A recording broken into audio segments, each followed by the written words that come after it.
உலக மக்கள் அனைவருக்கும் வணக்கம். தற்போது நாங்கள் எங்கு சென்று கொண்டிருக்கிறோம் என்றால், திருச்சி மாவட்டம் துறையூரில் அருகே உள்ள பச்சை மலை மேல் சென்று கொண்டிருக்கிறோம்.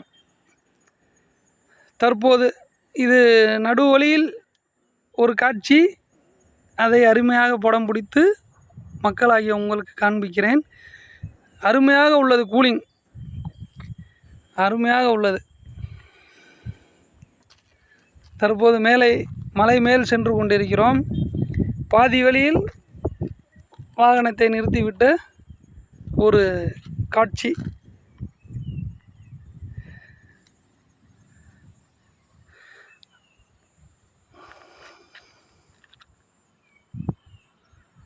அருமையாக உள்ளதா? தற்போது இந்த காட்சியை நான் எனது யூடியூப் வாயிலாக பதிவு செய்கிறேன். திருச்சி மாவட்டத்தில் அருமையாக உள்ளது. சுற்றி பார்க்கக்கூடிய இடம் அருமையாக உள்ளது. பச்சைமலை கிராமம். நன்றி, வணக்கம்.